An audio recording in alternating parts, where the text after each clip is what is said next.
নতুন দিনে নতুন সকালে আমার সকল বন্ধুদের সাথে নিয়ে আমি আজকের ভিডিওটা শুরু করলাম সকাল 7:30 থেকে। আশা করি আমার সকল বন্ধুরা যে যেখান থেকে আমার ভিডিওটা দেখছে ঈশ্বরের কৃপায় প্রত্যেকে খুবই ভালো আছে এবং সুস্থ আছে। আমিও কিন্তু বেশ আছি। আমার প্রিয় বন্ধুদের কাছে অনুরোধ করছি, যে সকল বন্ধুরা এখন আমার ভিডিওটা দেখছো, প্লিজ ভিডিওটা দেখা শুরুতে একটা লাইক দিয়ে ভিডিওটা দেখা শুরু করো। আর অবশ্যই ভিডিওর শেষে কমেন্ট করে জানাতে ভুলো না আমার আজকের ভিডিওটা তোমাদের কেমন লাগলো। বন্ধুরা, আজ কিন্তু তোমরা ভিডিওতে একটু আওয়াজ শুনতে পাবে, কেননা চারিদিকে বাজির আওয়াজ হচ্ছে। আমি ঘরের দরজাটা বন্ধ করে রেখেছি, দরজাটা বন্ধ করলেও না বেশ দেখছি শোনা যাচ্ছে। তারপর আমি এখানে রান্নাঘরে এসে গেছি, রান্নাঘরে এসে চা বসিয়ে দিয়েছি আর অন্য সাইডে বসিয়ে দিয়েছি দুধ। আর বন্ধুরা, আমি কিন্তু আগের দিন 1 গ্লাস মতন দুধ রেখেছিলাম টক দই বানানোর জন্যে। দেখো দইটা কিন্তু খুব সুন্দর পেতে গেছে। আর আমি কিন্তু কিছুই দিয়ে রেখেছিলাম না দুধের মধ্যে, শুধু গ্লাসে দুধটা ঢেলে ঢাকা দিয়ে রেখে দিয়েছিলাম। আর পরের দিন খুলে দেখলাম খুব সুন্দর দই হয়ে গেছে। তাছাড়া যা ভীষণ গরম পড়ছে, আর এই গরমে কিন্তু দুপুরবেলা একটু টক দই হলে মন্দ হয় না। তবে এই যে টক দইটা বানানো হয়েছে একদম হোমমেড, এটা খেলে কিন্তু কোনোই ক্ষতি নেই। তবে দোকানের অনেক সময় হয় কি, দোকানের টক দই খেলে অনেক ক্ষতি হয়। আর এই টক দইটা হচ্ছে মামামের পাপা খাবে, আর মামামের পাপা যদি খেয়ে না পারে তাহলে কিছুটা মা খাবে। আমাদের বাড়িতে যে ঘোষ প্রতিদিন দুধ দেয়, সে আবার আজ এই ঘিটা দিয়ে গেছে। আর মাকে বলে গেছে, কাকিমা তোমাদের বাড়িতে যেহেতু বাচ্চারা রয়েছে, বাচ্চাদের একটু খাইয়ে দেখবে ঘিটা কেমন। তবে আজ আমি মাম্মামকে গরম গরম ভাতের সঙ্গে খাইয়েছিলাম। মাম্মাম কিন্তু খেয়ে বেশ ভালোই বলেছিল। তাছাড়া ঘিটা দেখতেও কিন্তু বেশ ভালো লাগছে, আশা করি ভালোই হবে। সকালবেলা রান্না করব ভেন্ডির তরকারি, তাই ভেন্ডিটাকে আগেই আমি ধুয়ে নিচ্ছি। তাছাড়া আজ আবার বেশ কিছুটা দুধ ছিল। বাবা তো প্রতিদিন দুধ চা খায়, আজ আমারও ইচ্ছা হলো একটু দুধ চা খাই। তারপরে আমি 1 কাপ মতন দুধ চা রেখে দিলাম, আর বাকিটা তো বাবাকে দিয়ে এসেছি। বন্ধুরা, এখানে কিন্তু আমার রান্না প্রায় হয়ে গেছে, শুধু রুটিটা করলে হয়ে যায়। এখন আমি আটাটা মেখে দিচ্ছি। আর তোমরা দেখতে থাকো বন্ধুরা, আশা করি আজকের ভিডিওটা তোমাদের খুবই ভালো লাগবে।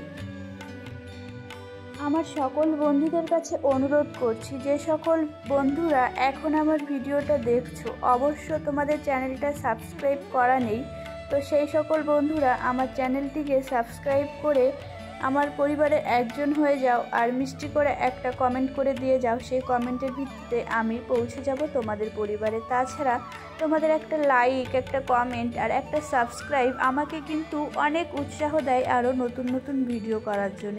তাছাড়া বন্ধুরা, একটু অপেক্ষা করতে হবে, যেহেতু আমার মাম্মাম ছোট রয়েছে। আর ঠিক টাইম মেনে আমি কিন্তু তোমাদের পরিবারে চলে যাব ঠিক সময়ে। বন্ধুরা, আমি কিন্তু খুব তাড়াতাড়ি মাম্মামের স্পেশাল একটা ব্লগ নিয়ে তোমাদের সামনে আসব। তাছাড়া আমার অনেক দিদিভাইরা মাম্মামকে অনেক ভালোবাসে আর মাম্মামের কথা শুনতে চায়, তাই সেই দিদিভাইদের কথা চিন্তা করেই আমি একটা মাম্মামের স্পেশাল ভিডিও নিয়ে আসব খুব তাড়াতাড়ি।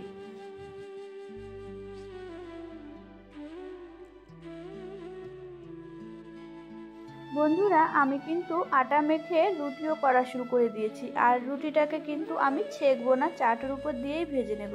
তাছাড়া আমি কিন্তু আগে ছেঁকে নিতাম। আমি জানতাম যে গ্যাসের উপর দিয়ে রুটি ছেঁকলে পরে না সেটা খেলে ক্ষতি হয়, আর ওইভাবে করলে একটু তাড়াতাড়ি হয়। সময় বাঁচানোর জন্য ওইভাবে করতাম, কিন্তু এখন বুঝতে পেরে গেছি আসলে এইভাবে রুটি করলে সেটা তো আমার পরিবারের লোকজনই খাচ্ছে, আর পরিবারের লোকজনের সবার ক্ষতি আমি নিজেই করছি জেনে শুনে।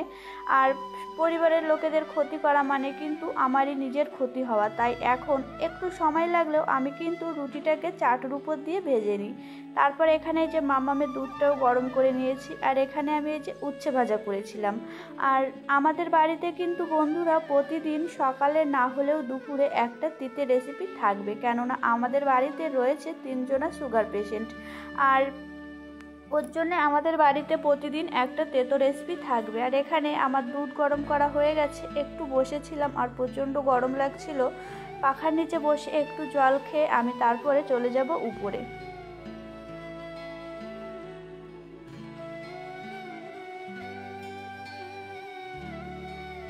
আমি মাম্মামের দুধটা নিয়ে উপরে চলে এসেছি, আর উপরে এসে দরজা খুলতেই দেখলাম মাম্মাম খিলখিল করে হাসছে। আমি তো অবাক হয়ে গেলাম, মাম্মাম এত হাসছে কেন? আমাকে দেখে না, আমাকে দেখে না, আসলে মাম্মামের বাবা বেলকনিতে গেছে, আর ওই সুযোগেই মাম্মাম ঘর দিয়ে না দরজাটা আটকে দিয়েছে, আর সেটাতেই মাম্মাম খুব মজা পাচ্ছিল।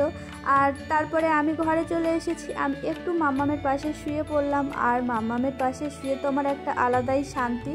তারপর এখানে আমি মাম্মামকে বললাম, মাম্মাম তুমি আমাকে একটা হামি দাও। কিন্তু কিছুদিন ধরে লক্ষ্য করছি মাম্মাম না আমাকে খুব কপি করছে, আমাকে নয় শুধু বাড়ির প্রত্যেককেই। তারপরে এখন আমি কিছুটা সময় মাম্মামের সঙ্গে খুনসুটি করে এখন আমি মাম্মামকে না ব্রাশ করিয়ে দেব।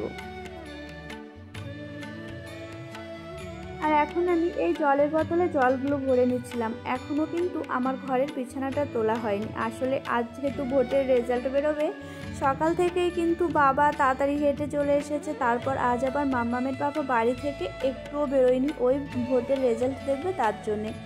আর মাম্মামের পাপা যেহেতু টিভি দেখছে, তাই আমি ভাবলাম এই সুযোগে এই ঘরের কাজবাজগুলো কমপ্লিট করে নিই। যখন মাম্মামের পাপা খেতে যাবে তখন আমি সেই সুযোগে ওই বিছানাটাকে গুছিয়ে নেব। আবারও বলছি, আমার যে সকল বন্ধুরা এখনও আমার চ্যানেলটিকে সাবস্ক্রাইব করোনি, প্লিজ আমার চ্যানেলটিকে সাবস্ক্রাইব করে আমার পরিবারের একজন হয়ে যাও। আর মিষ্টি করে একটা কমেন্ট করে দিয়ে যাও বন্ধুরা, সেই কমেন্টের ভিত্তিতে আমি কিন্তু তোমাদের পরিবারে পৌঁছে যাব। তবে একটু লেট হবে, অপেক্ষা করতে হবে, কেননা আমার মাম্মাম ছোট রয়েছে, আমার মাম্মামকে সময় দিতে হয়। তারপরেও আমার কিছু কাজকর্ম থাকে, সেই সমস্ত কাজকর্ম করে আমি কিন্তু ঠিক সময়ে পৌঁছে যাব। তাছাড়া অনেকে আছে চ্যানেলটাকে সাবস্ক্রাইব করে না আবার আনসাবস্ক্রাইব করে দেয়। তোমাদের তো জোর করছি না, তোমরা সাবস্ক্রাইব করে আবার আনসাবস্ক্রাইব কেন করছো? এতে না খুবই খারাপ লাগে। আসলে অনেক কষ্ট করে ভিডিও করি, আর আমার পুরনো যারা বন্ধুরা রয়েছে তারা তো আমাকে প্রতিনিয়ত এত ভালোবাসা দিচ্ছ আর এত মিষ্টি মিষ্টি কমেন্ট করছো, আর সেই কমেন্ট আর কমেন্টের জন্য আমি কিন্তু আরও সুন্দর সুন্দর ভিডিও করতে আগ্রহী হচ্ছি। কেননা আমি কিন্তু মাঝে মাঝে মনে করি আমি আর ভিডিও করব না, কিন্তু তোমাদের এই কমেন্টগুলো যখন দেখি আর আমার পড়তে তো খুবই ভালো লাগে, আমি কিন্তু মাঝে মাঝে মাম্মামের পাপাকে পড়ে শোনাই। মাম্মামের পাপা বলে এগিয়ে যাও। তাছাড়া আর এখানে আমার কিন্তু বিছানাটা গোছানো হয়ে গেছে, আর একটু তাড়াতাড়ি করেই না বিছানাটা গুছিয়ে নিলাম। ওই টিভি কিন্তু চালানো রয়েছে, আমি মাঝে মাঝে একটু টিভি দেখছিলাম। আর মাম্মামের পাপা যেহেতু খেতে গেছে, এই সুযোগেই আমাকে বিছানাটা গোছাতে হচ্ছিল। আর প্রতিদিনের মতন সেম প্রসেসে আমি কিন্তু চাদরটা সুন্দর করে গুছিয়ে নেব। তাছাড়া মাম্মাম তো ছোট, আর মাম্মাম না দুপুরবেলা কয়েকদিন ধরে ঘুমোচ্ছে না, একটু লেট করে ঘুম থেকে উঠছে। সেই সুযোগে আমার সকালের রান্নাবান্নাটা হয়ে যাচ্ছে, আর দুপুরের রান্নাবান্নাটা মাম্মামকে নিয়ে করতে না একটু অসুবিধা হয়ে যাচ্ছে। তবুও কিছু করার নেই, আমার সংসারের কাজ আমাকেই সামলাতে হবে। তবুও আমি এতে কিন্তু অনেক খুশি।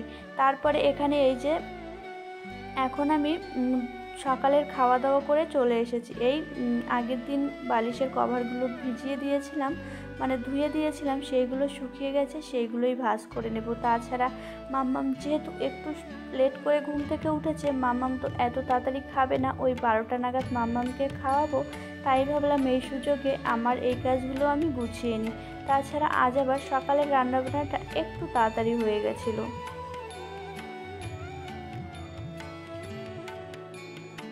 বন্ধুরা, আমি কিন্তু ভিডিওটা এডিটিং করছি রাতের বেলায়। আসলে যেদিন পোস্ট হবে তার আগের দিন রাতে। আসলে সকালবেলা রান্নাবান্না, দুপুরের রান্নাবান্নার চাপ রয়েছে, দিনের মধ্যে আর সময় পাবো না, তাই আমি আগের দিনই ভিডিওটাকে এডিটিং করে নিচ্ছি। আর আমি কিন্তু এই সাইডের রুমটাতে এসেছি, আর মাম্মাম আর মাম্মামের পাপা ওই ঘরে রয়েছে। মাম্মামের পাপা দেখছে টিভি, আর মাম্মাম হচ্ছে ফোন দেখছে। তবুও কিন্তু মাঝে মাঝে মাম্মাম খুব আনন্দে চিৎকার করে উঠছে, তারই কিছু কিছু কথা শোনা যাচ্ছে। জানি না কমেন্ট অফ থাকবে কি না। বন্ধুরা, যদি কমেন্ট সেকশন অফ থাকে তাহলে কিন্তু তোমরা আগের ভিডিওতে কমেন্ট করে জানাতে ভুলো না। আর আমি কিন্তু খুব তাড়াতাড়ি মাম্মামের স্পেশাল ব্লগ নিয়ে তোমাদের সামনে আসব। তোমাদের আর অপেক্ষা করাবো না, তোমরা আর 2-3টে দিন ওয়েট করো, তোমরা কিন্তু মাম্মামের স্পেশাল ব্লগ তোমরা দেখতে পাবে। মাম্মাম কীরকম কথা বলে আর মাম্মাম যে কতটা দুষ্টু সেটাই তোমাদের সামনে তুলে ধরবো। এখানে আমার কিন্তু জামা কাপড়গুলো না ভাঁজ করা হয়ে গেছে।